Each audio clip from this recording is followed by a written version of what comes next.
Wrestling companies जिन्होंने कुछ नया करने की कोशिश करी लेकिन जल्द ही उसे छोड़ दिया। Number 10, the raw robot. WWE अपने शोज पर नई टेक्नोलॉजी और नए कॉन्सेप्ट्स का इस्तेमाल करता रहता है और 2021 में रॉ के दौरान WWE ने द रॉ रोबोट का डेब्यू करवाया। ये रॉ रोबोट एक 3D रोबोट था जो स्क्रीन पर दिखता था और फिर ये रोबोट ग्राफिक्स और बाकी इंफॉर्मेशन की तरफ इशारा करता था। ये एक अजीब विजुअल था और इससे शो में कोई खास बदलाव नहीं आ रहा था। फैंस के देखने से पहले ही रोबोट स्क्रीन से हट जाता था और हालांकि 3D ग्राफिक्स का इस्तेमाल अभी भी टीवी पर किया जा रहा है, लेकिन इस रोबोट की बात अब पुरानी हो चुकी है। Number 9, referee cameras.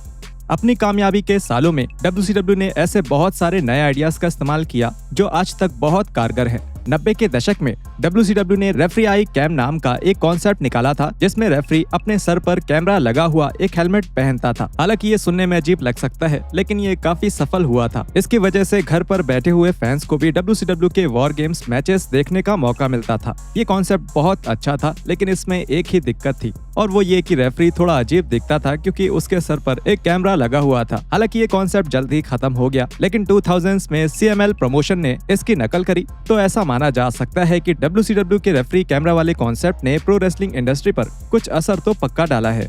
Number 8, the WWE app. एक ऐसा समय भी था जब WWE किसी भी तरह के डिजिटल सोशल एंगेजमेंट पर बहुत निर्भर था। 2012 से 2014 तक WWE को भरोसा था कि उनका WWE ऐप दुनिया का सबसे बेहतरीन ऐप है। उन्होंने ऐप के लिए खास कंटेंट बनाने के लिए बहुत मेहनत करी, जो एक अच्छा मूव था क्योंकि उस समय ऐप टेक्नोलॉजी का एक बहुत बड़ा और नया हिस्सा थे। इसके साथ दिक्कत ये थी कि वो ऐप अच्छे से नहीं चलता था और WWE जिस तरह का डिजिटल कंटेंट बनाती थी वो ज्यादा खास नहीं होता था। वो अक्सर ये दिखाते थे कि रॉ स्मैकडाउन के दौरान कमर्शियल ब्रेक्स में क्या होता था। वैसे तो ये बहुत अच्छा मूव था, लेकिन इससे ये साफ नहीं हो पा रहा था कि ऐसा करने से कंपनी को ज्यादा पैसे कैसे मिलने वाले थे। धीरे धीरे एक्सक्लूसिव कंटेंट के मामले में WWE ऐप पीछे रह गया और हालांकि ये ऐप अभी भी मौजूद है, लेकिन अब वो WWE.com का एक हिस्सा बनकर रह गया है और बस कभी कभी ही इस ऐप पर कुछ एक्सक्लूसिव कंटेंट डाला जाता है। UK और यूरोप के फैंस अक्सर ही इस ऐप का इस्तेमाल WWE नेटवर्क देखने के लिए, नई खबरें जानने के लिए और आने वाले इवेंट्स की टिकट के बारे में जानकारी लेने के लिए करते हैं। Number 7, taut.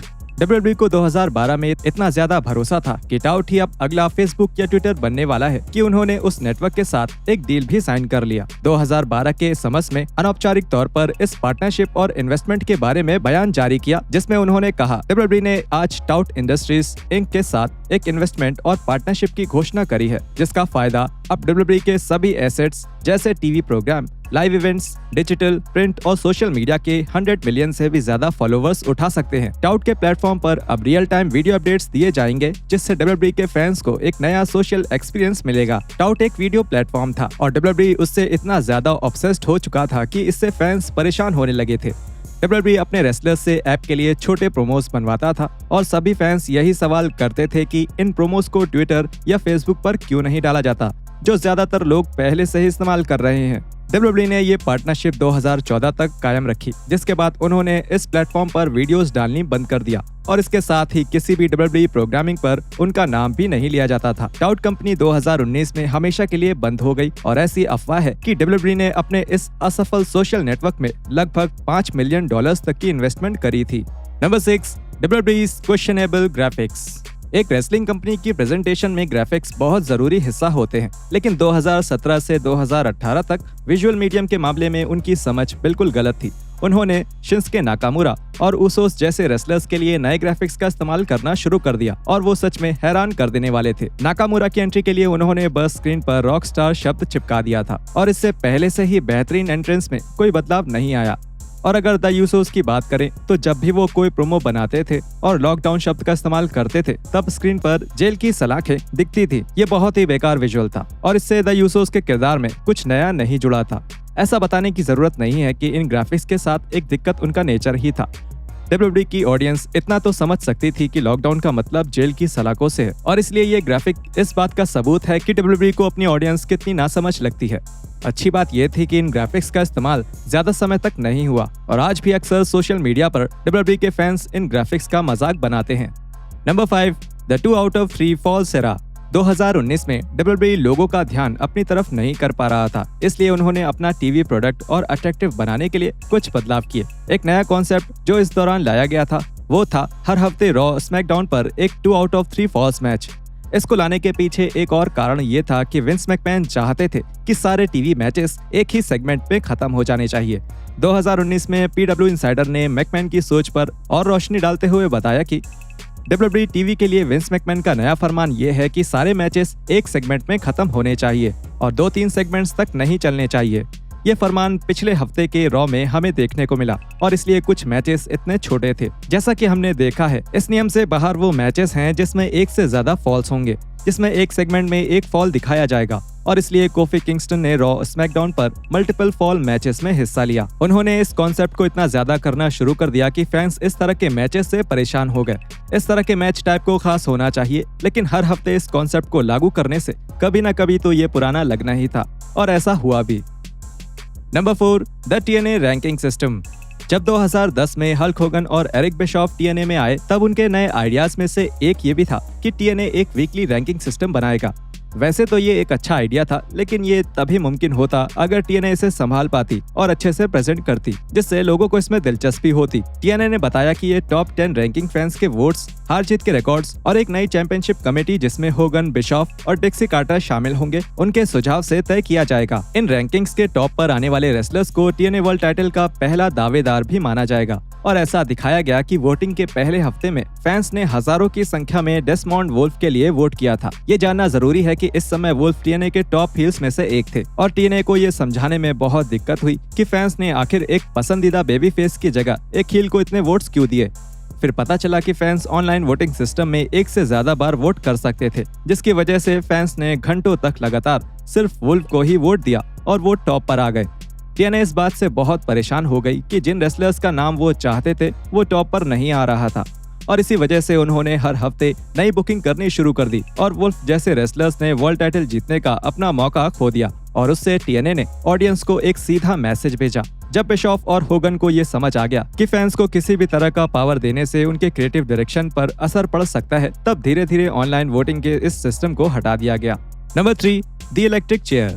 नहीं, WCW वाला इलेक्ट्रिक चेयर नहीं, लेकिन ये इलेक्ट्रिक चेयर रॉ पर सैमी ज़ेन और कोरी ग्रेव्स के बीच एक सेगमेंट था।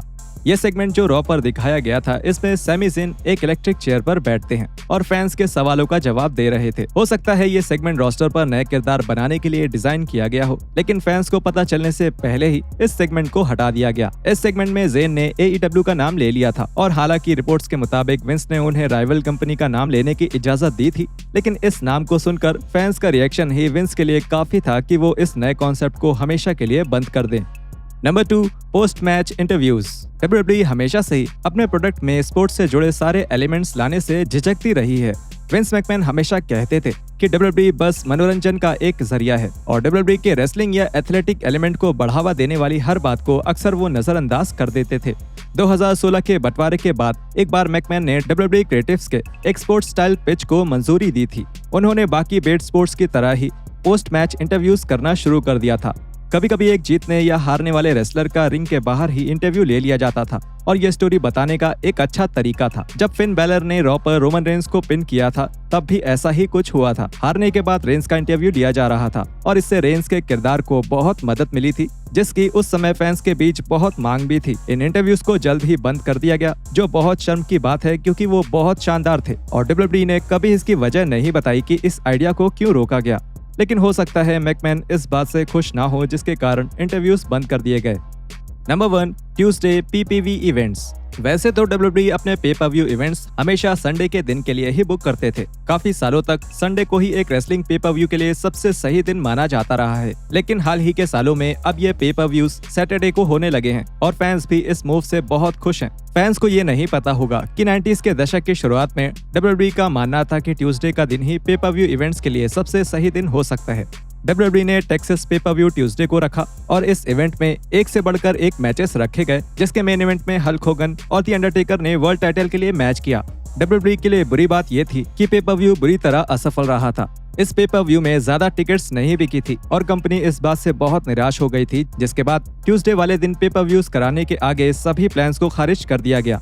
2004 में WWE ने एक और ट्यूसडे पे पर व्यू रखा और उसका नाम भी डेब्यू ट्यूसडे रखा गया। इसमें फैंस को ये चुनने का मौका मिला कि उन्हें कौन से मैचेस देखने हैं, और हालांकि ये कॉन्सेप्ट बहुत अलग था, लेकिन ट्यूसडे को होने वाले पेपर व्यूज में पैसा नहीं बन रहा था और पहले ट्यूसडे पेपर व्यू में केवल 3500 फैंस ही आए थे, जिनकी टिकट कुल मिलाकर 1,74,000 की ही बिकी थी।